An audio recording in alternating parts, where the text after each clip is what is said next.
नमस्कार, मैं अब्दुल बासित। आप सभी देशवासियों को नवरात्रि की हार्दिक शुभकामनाएं। जैसे ही नवरात्रि का पर्व आता है, चारों तरफ खुशियों का माहौल छा जाता है और बच्चों की तो खुशी का कोई ठिकाना ही नहीं, क्योंकि त्यौहार है। त्यौहार के साथ साथ उन्हें पकवान खाने को मिलेंगे और गृहिणियों की भी आपस में बातें यही रहती हैं कि आज शाम हम ये बनाएंगे या कल शाम को हम वो बनाएंगे। जैसे कुट्टू के आटे का केक हो गया, साबूदाने की खीर हो गया, हलवा हो गया, या आलू किस तरीके से तरह तरह से हम तल के खाएंगे, या और भी पकवान किस तरीके से खाएंगे। तो देखिए, पर्व में जो है खुशी का माहौल होना एक बहुत अच्छी बात है, लेकिन हर चीज़ की एक साइंटिफिक वैल्यू होती है, साइंटिफिक पर्पस होता है कि ये व्रत जो है वो क्यों है। देखिए, व्रत जो है न सिर्फ हमारे मन मस्तिष्क को साफ करता है, बल्कि हमारी बॉडी को भी साफ करने का एक जरिया है। तो मैं आप लोगों के साथ इसका साइंटिफिक रीज़न जो है वो डिस्कस करना चाहूँगा कि हमारे को जो है व्रत के अंदर जिस तरीके से लोग इसे एक पर्व की तरीके से मनाते हैं और चाहते हैं कि भाई हम तरह तरह के पकवान खाएं।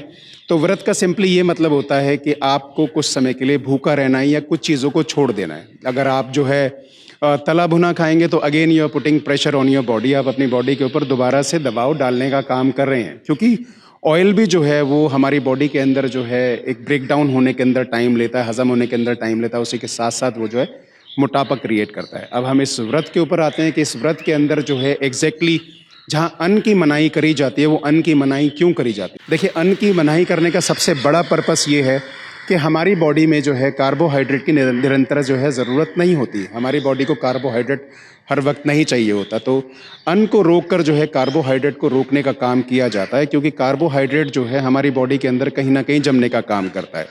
जैसे अमूमन आपने सुना होगा कि गेहूं के अंदर ग्लूटेन होता है जो हमारी बॉडी के अंदर जम जाता है।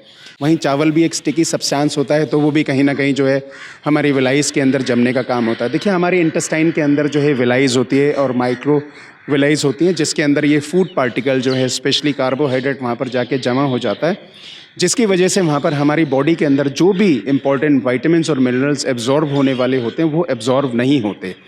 तो इसलिए जो है पुराने टाइम के लोगों ने जो है ये ध्यान लगाया कि ना सिर्फ हम माता की पूजा करेंगे, बल्कि इसके साथ साथ एक व्रत को भी ऐड ऑन कर देंगे, तो लोगों को इसमें सेहत का फ़ायदा हो जाएगा। और तभी से ये जो है पता लग गया था कि कार्बोहाइड्रेट निरंतर हमारी बॉडी के अंदर जाना ज़रूरी नहीं है, क्योंकि कहीं ना कहीं कार्बोहाइड्रेट को रोकना भी ज़रूरी है। क्योंकि कार्बोहाइड्रेट हमारी बॉडी के अंदर निरंतर जाएगा और उसका कंजम्पशन नहीं हो पाएगी, तो कहीं ना कहीं वो जो है हमारी बॉडी को ख़राब करने का काम करेगा। अब देखिए, विलाइस के अंदर ये सारे के सारे पार्टिकल्स जो है वो चिपक जाएंगे, तो वहीं पर जो है उसकी वजह से गैसेस जो है वो प्रोड्यूस होगी। आगे जाके जो है इंडाइजेशन हो जाएगा और आगे जाके जो है एसिड रिफ्लक्स डिजीज़ होने के चांसेस हो जाते हैं। तो व्रत के बहाने जो है कुछ टाइम बॉडी को एक रिलैक्स देने का काम किया गया है। देखिए, अपने पिछले वीडियोस के अंदर भी मैं आपको बता चुका हूँ कि हमारी बॉडी एक टाइम में एक काम करती है। आइदर वो हमारे खाने को डाइजेस्ट करेगी या हमारी बॉडी को रिपेयर करने का काम करेगी, और व्रत के बहाने हमारी बॉडी को जो है रिपेयर करने का ही काम होता है। अब हमारी बॉडी के अंदर ये जो पार्टिकल्स जो है अटक जाते हैं, जो विलाइस के अंदर अटक जाते हैं, वो किस तरीके से साफ़ होंगे।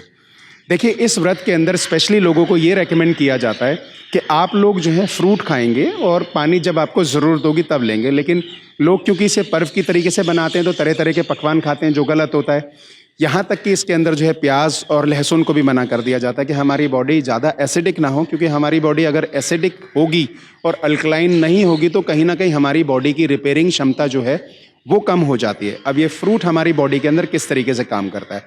अगर हम अपने व्रत को जो है प्रॉपरली अच्छी तरीके से मनाते हैं, हम फ्रूट जो है अगर हमारी बॉडी को अगर उस वक्त भूख की ज़रूरत हो रही है तो हल्का फुल्का हम फ्रूट खा लेते हैं।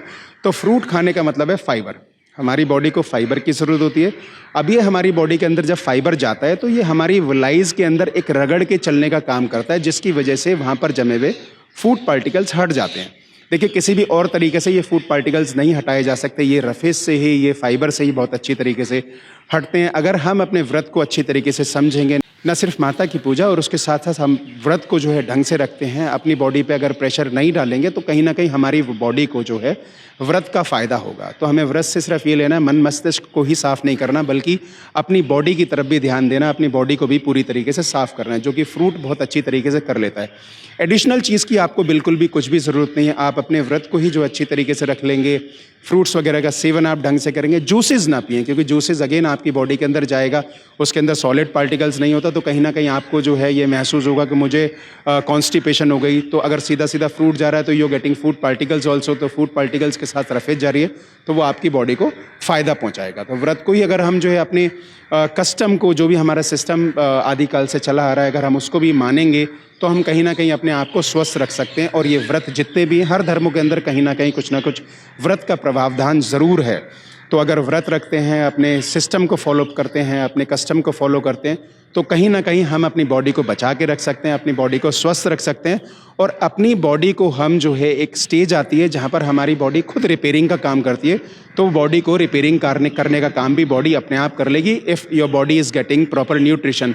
और न्यूट्रिशन हमारे को देखिए, अब देखिए हमने जिस वक्त कार्बोहाइड्रेट नहीं लिया, ना हमने वीट से बनी कुछ चीज़ खाई, ना हमने चावल से बनी हुई कुछ चीज़ खाई, क्योंकि स्पेशली अन्न को रुकवाया, और हमारे को हल्का फुल्का कार्बोहाइड्रेट एनर्जी की फॉर्म में तो हमारे को फ्रूट से भी मिल जाता है, और फाइबर जो मिलेगा वो बहुत ज़्यादा बेटर होगा। तो मेरी तो आपसे यही गुजारिश रहेगी कि जो हमारा सिस्टम और कस्टम चला आ रहा है उस तरफ ज़्यादा ध्यान दें। तला भुना नहीं खाएं। अगेन हार्ट डिजीज़ जो है बहुत बुरी तरीके से फैल रहे हैं। हर किसी के आर्टिस्ट में कहीं ना कहीं 30%, 40%, अप टू 90% तक लोगों को ब्लॉकेज हो रही है। तो इसमें आप कहीं ना कहीं उपवास रखेंगे, व्रत रखेंगे तो वो बहुत ज़्यादा महत्व मिलेगा, और कहीं ना कहीं आपकी बॉडी को इसका फ़ायदा भी होगा। अगर आप अपने सिस्टम के साथ जुड़े रहेंगे और अपनी बॉडी को निरंतर रिपेयरिंग की स्टेज की तरफ ले जाते रहेंगे तो ज़्यादा अच्छा रहेगा। तो मैं उम्मीद करता हूँ कि मेरी ये इन्फॉर्मेशन और मेरी ये रिसर्च आपको अच्छी लगी होगी। अगर आपको मेरी रिसर्च अच्छी लगती है तो आप अपने फैमिली फ्रेंड के साथ इसको शेयर कर सकते हैं, उनको भी बता सकते हैं कि आप इस नियम को अगर फॉलो करेंगे तो कहीं ना कहीं अपने आप को स्वस्थ रख सकते हैं। और इसके साथ साथ आप मेरे चैनल को सब्सक्राइब कर सकते हैं। अगर इसे फेसबुक पेज पे देख रहे हैं तो इसको आप लाइक कर सकते हैं, और कहीं ना कहीं कमेंट्स देकर जो है हमारे को भी बता सकते हैं, क्योंकि हमारे को भी जो है कहीं ना कहीं निरंतर आपकी भी ज़रूरत है, आपसे कंटेंट की भी ज़रूरत है। हम भी चाहेंगे कि आप हमारे को कुछ ना कुछ ऐसा बताएं कि भाई जो हम उस पर कुछ रिसर्च करके आगे जाके लोगों के लिए उस पर वीडियो बनाएं। देखिए गाइडेंस आपकी तरफ से भी हो, और कुछ ऐसी चीज़ जो हमसे छूट जाए प्लीज़ कमेंट सेक्शन के अंदर वो भी हमारे को बताइए। तो आज के लिए बस इतना ही। कैमरामैन सोहेल के साथ मैं अब्दुल बासित लेता हूँ इजाज़त। Good bye.